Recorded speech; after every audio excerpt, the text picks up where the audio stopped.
Santapan Harian Rabu 5 Juni 2024.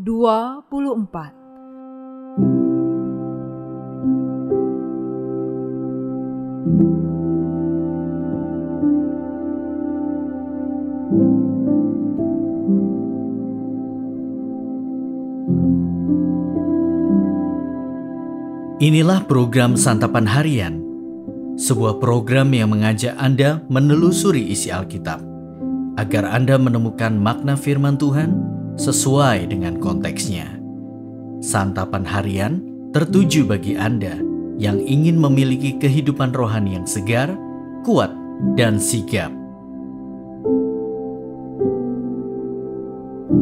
Hari ini kita akan membaca Kisah Para Rasul pasalnya yang ke-8, ayatnya yang ke-26 hingga ayatnya yang ke-40.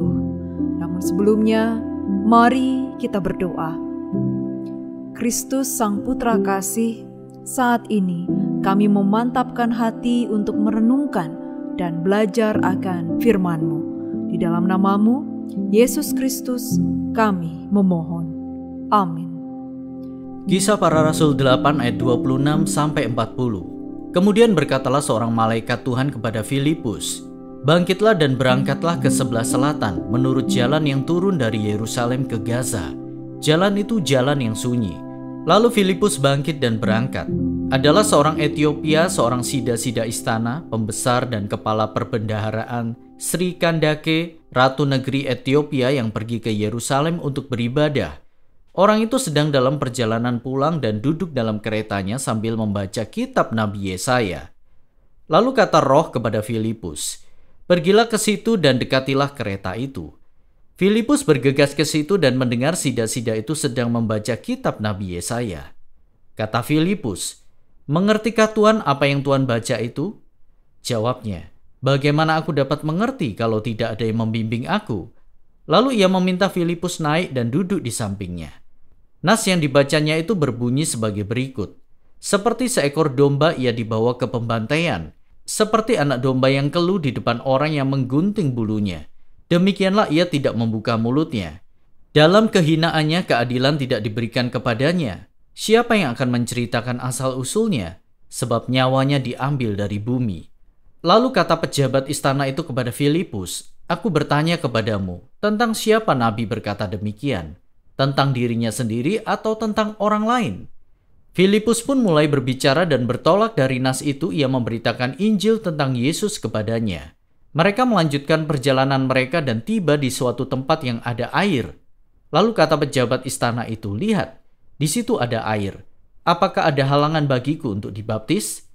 Saud Filipus, "Jika Tuhan percaya dengan segenap hati, boleh." Jawabnya, "Aku percaya bahwa Yesus Kristus adalah Anak Allah." Orang Etiopia itu menyuruh menghentikan kereta itu dan keduanya turun ke dalam air, baik Filipus maupun sida-sida itu. Lalu Filipus membaptis dia. Ketika mereka keluar dari air, Roh Tuhan tiba-tiba membawa Filipus pergi dan sida-sida itu tidak melihatnya lagi. Ia meneruskan perjalanannya dengan sukacita. Ternyata Filipus sudah berada di Asdod. Ia berjalan melalui daerah itu dan memberitakan Injil di semua kota sampai ia tiba di Kaisarea.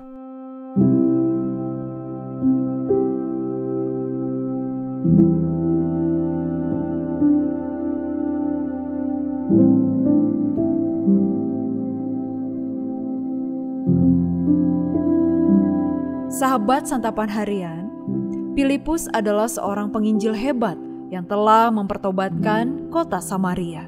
Akan tetapi, Allah tidak selalu memakai Filipus untuk pekerjaan yang besar.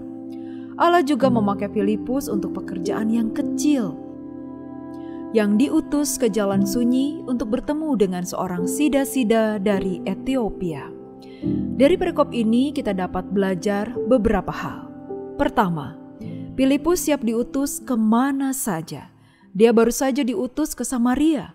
Akan tetapi setelah pekerjaannya selesai, Allah langsung mengutusnya untuk menginjili seorang sida-sida dari Etiopia. Tidak lama setelah itu, setelah sida-sida tersebut percaya dan dibaptis, Allah langsung menuntun Filipus ke kota yang lain, yakni Asdod. untuk memberitakan Injil. Kedua, Allah lah yang menuntun pemberitaan Injil. Filipus hanyalah alat Tuhan. Karena itu, keberhasilan penginjilan bergantung pada kehendak Allah.